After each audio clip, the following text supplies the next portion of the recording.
Hello, hello, hello. Looks like we're having a bit of an issue of getting live on Facebook. Leah, can you just add the link, the StreamYard link? Awesome.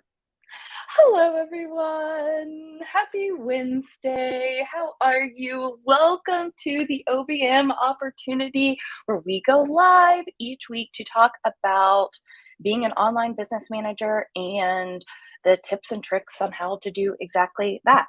So, as always, we do a starter question. So, put into chat, the starter question is, what is one good habit that you have?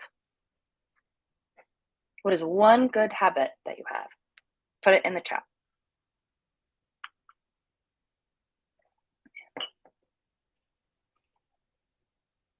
I want Leah to share hers because I'm very impressed with what it is.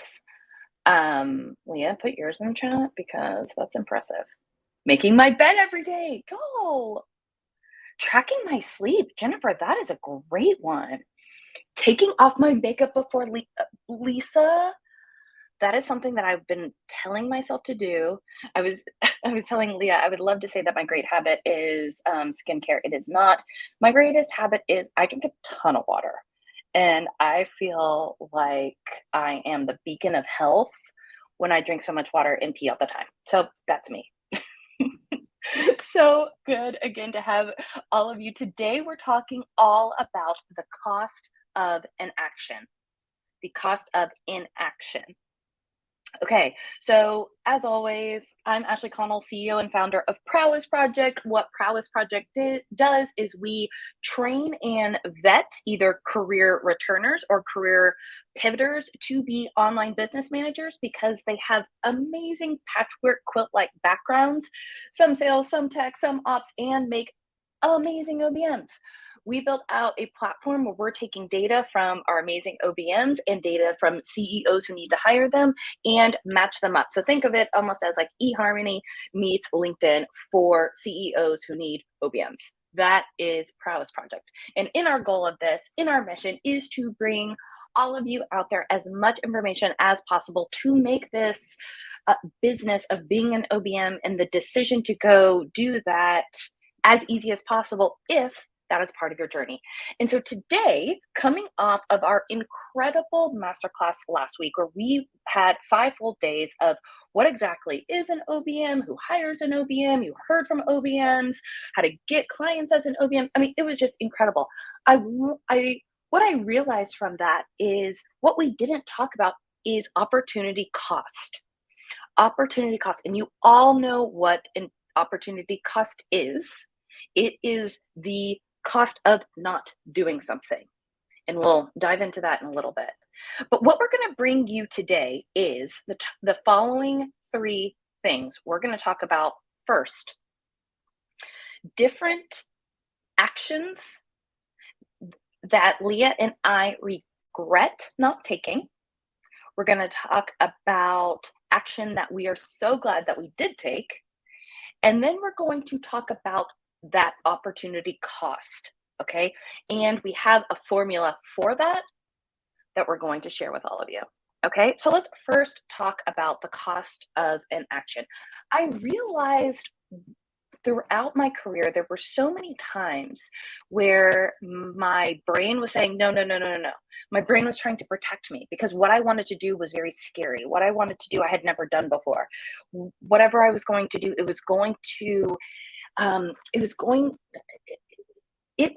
it felt kind of dangerous. It felt unknown. It felt scary. And so again, your brain is designed to help protect you at all times. So it was giving me all of these different reasons of why I shouldn't do something. And then thinking about this session today, I was wondering, like, should I really have been reframing that? And on every time that my brain said no, where my heart said yes, go do it, listen to the heart, and reframing that no, no, no, and really hearing yes, yes, yes. And so again, we want to take this throughout today and talk about these different examples. And if there is something that you relate to, if there is something that you like, if there's questions that you have, put them in the chat. We want to hear from you as always. All right. Okay. Questions. or give me a thumbs up. Awesome, awesome, awesome. Okay, so first is times that we regret not taking action. And I'm going to talk about my professional life.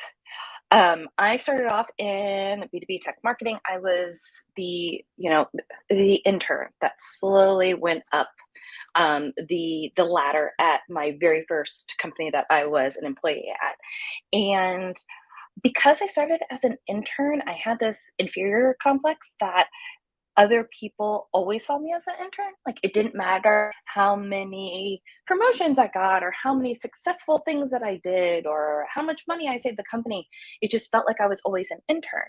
And I had this wild dream some day that I wanted to go out and be a speaker and I wanted to talk to a lot of people. Hint, hint, hint. That's exactly what I'm doing now, which I freaking love and definitely part of my zone of genius. But I was always so scared of that.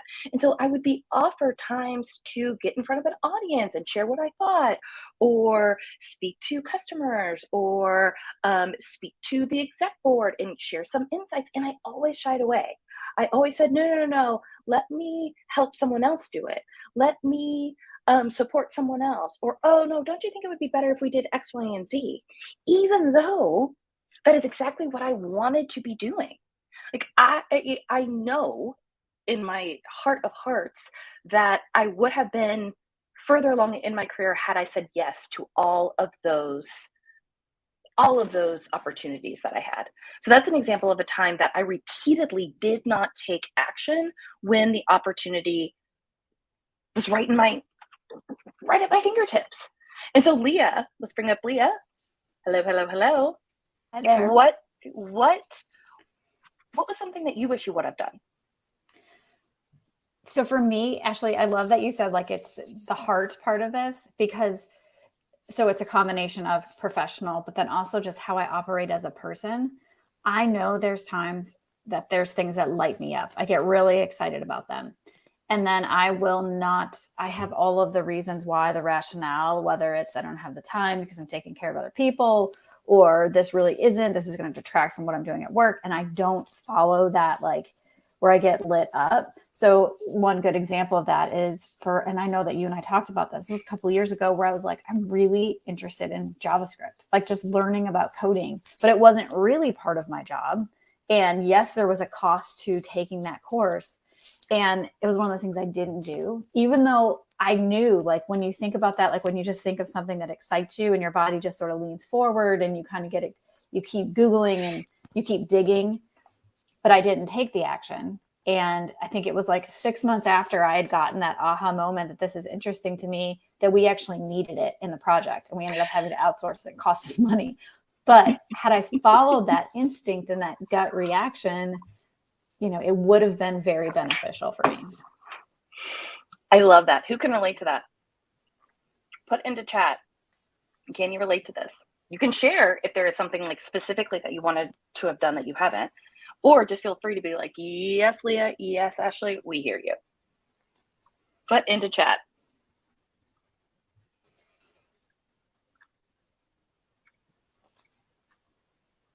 Awesome. Oh, I love it. Love it, love it, love it. Yes, yes, yes. Okay, see, we are alone.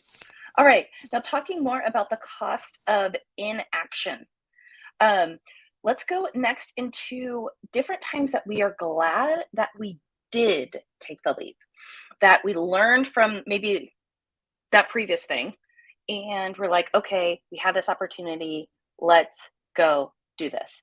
So my example, same company, I think we've had her on as a guest, but one of the advisors at Prowess Project and my very first boss was Jen Slasky, and she is just phenomenal. And long story short, she missed the interview. I showed up in my little coat, like sports coat or like full on suit for this interview. She showed up in a baseball cap and like a baseball shirt, and she was going to a softball game afterward. But she missed the first meeting and calls me later and is like, hey, instead of coffee, can you meet up for margaritas? I was like, oh my God, I love her already. So we go meet up for margaritas for my interview, and I tell her, in that I have a goal to move over to Europe to work someday. And I told her that, and she said nothing, put that away.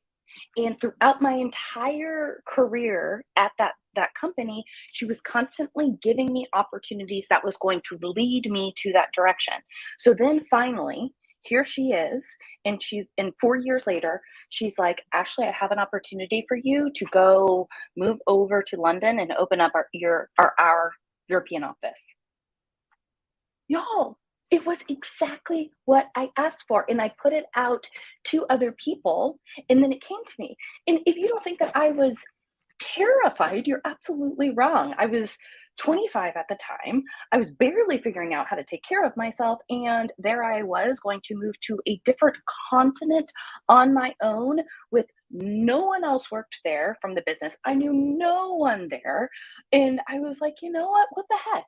Let's do this. I said I wanted to do it. I'm committing to it. I'm committing the time, the money, the energy, the effort, the relationships. I'm going to do it because I know it's going to help me as a person and my career. And y'all, those 2 years were the best 2 years of my entire life.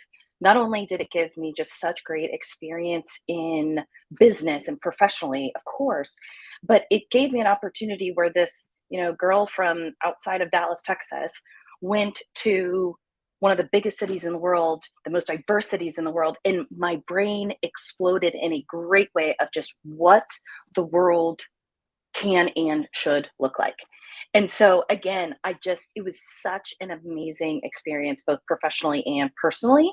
And I think the fact that I took action and I conquered my goal and I did something that I set out to do made it even more powerful.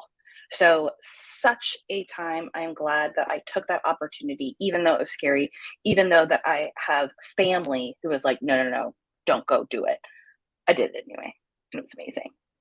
So that is mine. Leah, let's hear it.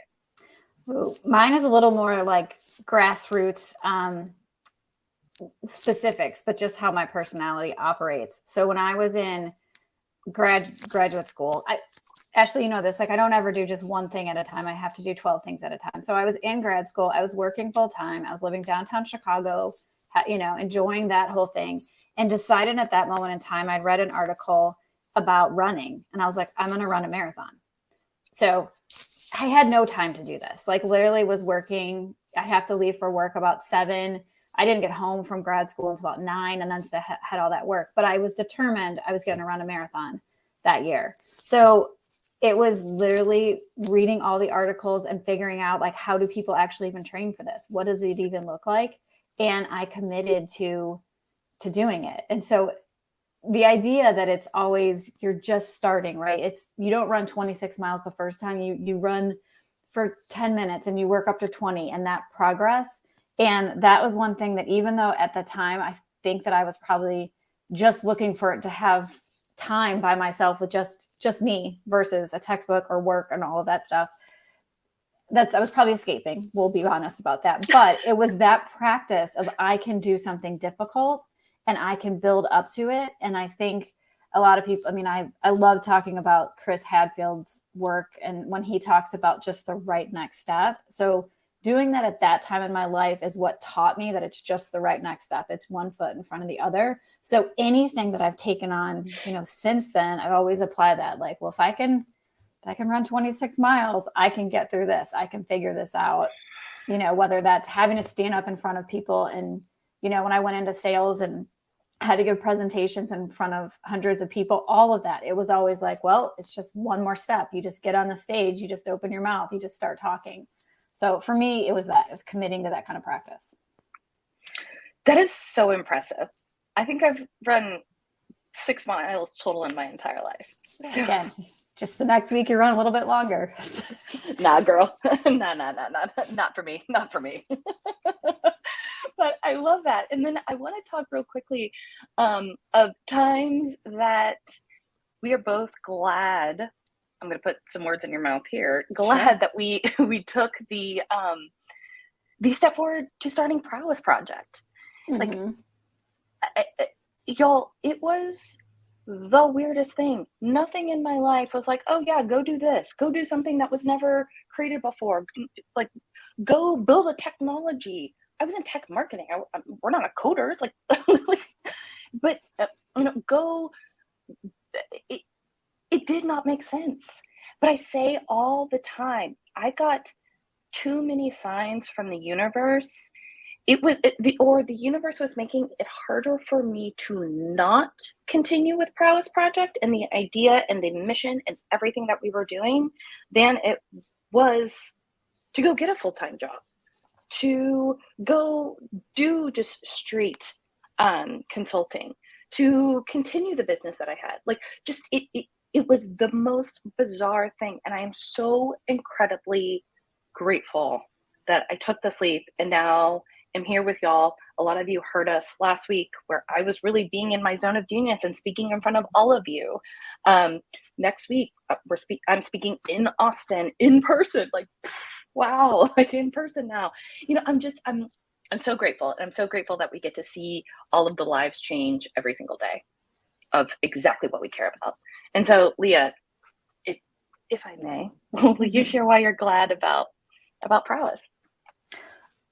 For me, I remember that we had breakfast, right? And you were sharing an idea, and I was like, you have to do this from the sake of that mission. And how many women I had heard saying those things of like, I need something flexible. I want to do the things that I'm good at. And I want to help companies that have, are in alignment with me. And we didn't have any idea what it would look like at that point. But it was that of just, you were in an accelerator program and you were like, I'm just going to keep going. I'm just going to keep learning. And I was like, and I want to keep helping, right? I didn't know what or how I was going to help you, but I knew that I had enough of different areas of things that I've done. And that I was like, these all fall, it was like dominoes all falling into place. And I was like, when you need me, I want to be there to help. And that's what it was, and that's what I do love, is that part of it, that mission, like what we wrote down at that breakfast, that part's still what we have of what we wanted to create, but we just didn't know how to get from one to the other. And I think we're still, if this was a marathon, we're still probably only at mile 18. What would all the things that we really want to accomplish? But yet that's the part for me, is that I feel like the work we do is living all the things I've been talking about for my whole career of what I wanted to be doing. Well, so yes to everything you said, but about the dominoes falling, I mean, that is where the true patchwork quilt really came from, is we're just modeling exactly what Leah did. And then, oh my gosh, it was just this perfect marriage. And then she was like, Ashley, do you know how many other people feel this exact way with their background and make great OBMs? It was just, it was wild how it happened. I also love your optimism that we're on mile 18. I thought you were going to say mile 8, which I actually think, but maybe the visionary in me was like, Leah, we're going to the moon. Like, that's probably true. I'm looking at it from like mile 18. We've got the system set up, girl. We can, but you're like, oh, there's a lot more to build, which is fine. That's good too. Oh God, I love it. So that shares like just opportunities that we're glad that we took the leap. Now I want to talk about the opportunity cost and a formula that we created to really help you think through that. What I didn't want to do today in the cost of inaction is talk fluffy stuff. Like, yes, we're giving you examples, but like what Leah is so good about is helping me translate some of the fluffy into, okay, this is how OBMs think. And like, not surprising, OBMs want to see a formula. They want to see a process. They want to see like, how do I make this decision? How do I know if scenario A is better than scenario B? And so before we get into this, I want to say this is a simplified formula, okay, of opportunity costs.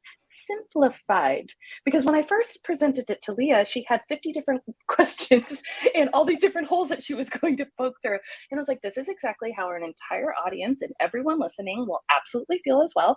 So if I may, please, simplified formula, and then we'll come back to maybe mile 10 on more of what that formula could really look like. But let's first talk through the different aspects of the formula, and then I will share a screen. Leah put together a great little spreadsheet to really nail down what I'm trying to say. So different parts of this opportunity cost formula. First, I want you to quantify your happiness in the two different scenarios.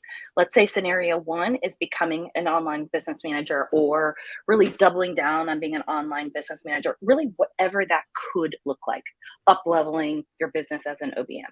Quantify that happiness from 1 to 10, make it a percentage. Okay, so 0.9, 0.5, whatever that is. Okay, I want you to do that for both scenarios, what you're doing now and becoming that OBM. Then I want you to think through your hourly rate, the amount of money that you make per hour, whether you currently have a salary, like figure out what that hourly rate is. Okay, and then what ideally you want your hourly rate to be, or what you think it can be as an OBM. Okay, then I want you to have the hours you will work a year. The hours you will work a year. So just quick tidbit, if you have a full-time job, that is 2,080 hours per year. If you want to work part-time-ish, like as an OBM, that is 1,040, So again, think about it like that. And then in this decision, the last is how many years you want to invest in becoming an OBM to make it worth it.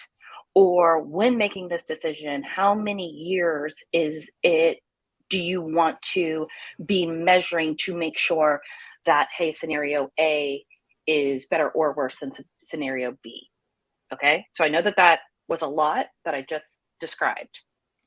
So let me show you this formula.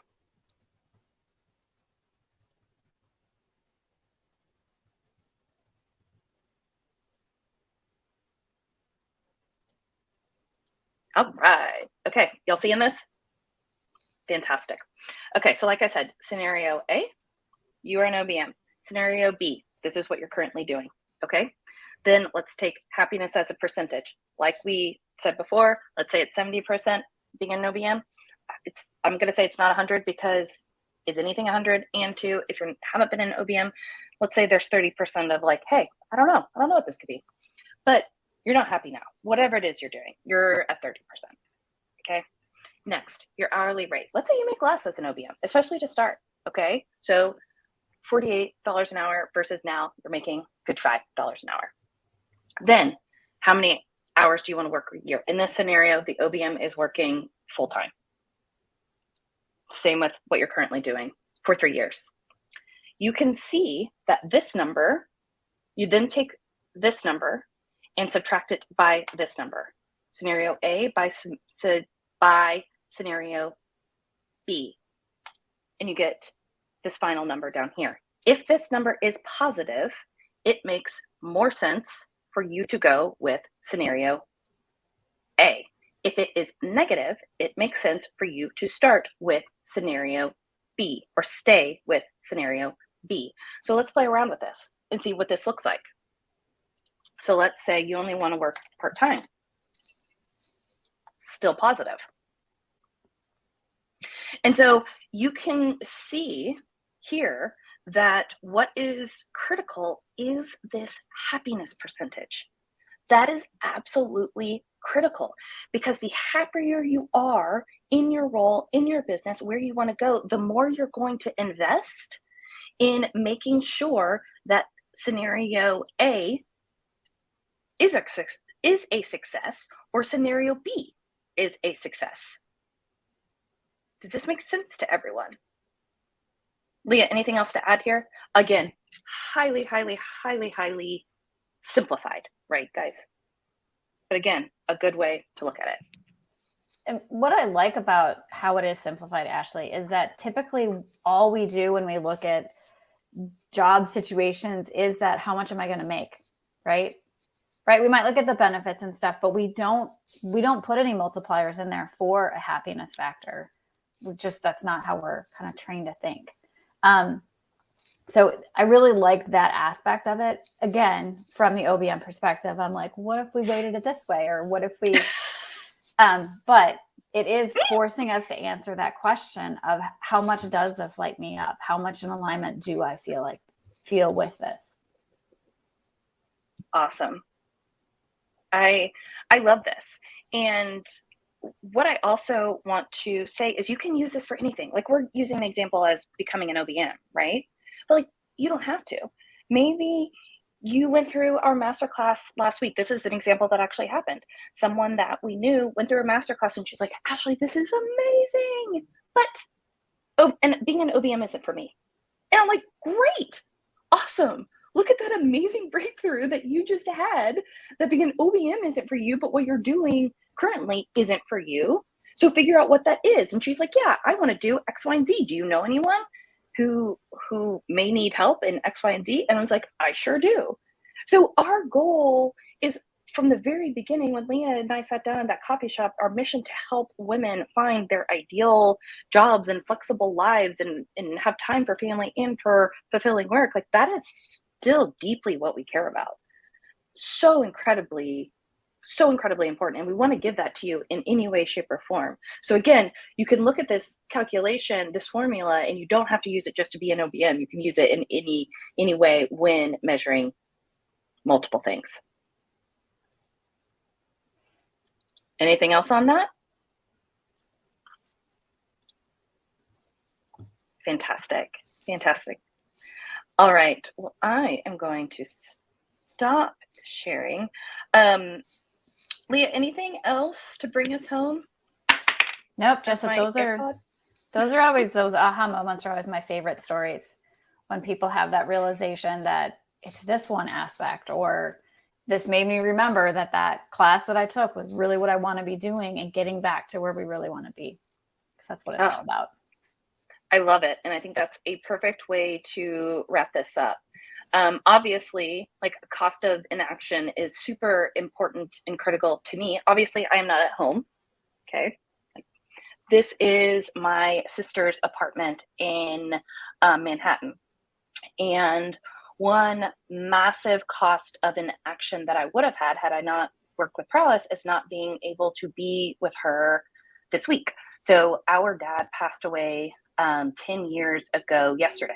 And so it was really important to me to be with family and, share stories and talk about what it was like, and just be around each other. If we did just want to be sad, want to be happy, want to celebrate, want to whatever, right? I don't know if I would have had the flexibility. I don't know if I would have had support from colleagues if I were at a different job, right? If I didn't have Prowess. And so again, I just want to show you, at Prowess, we're all about showing, not telling. This is showing you an example of the cost of inaction. I would not be able to do this had I not had Prowess Project. So again, just want to wrap that up in a little bow. Thank you for being here this week. We will be with you again next week. We have a very special guest. She is a copywriter, and y'all, you do not want to miss this. Her presentation is it follows the disc, which we're big fans of, and exactly how to get into the minds of your client and speak directly to them. So definitely be at this next live. You won't regret it. See y'all next time.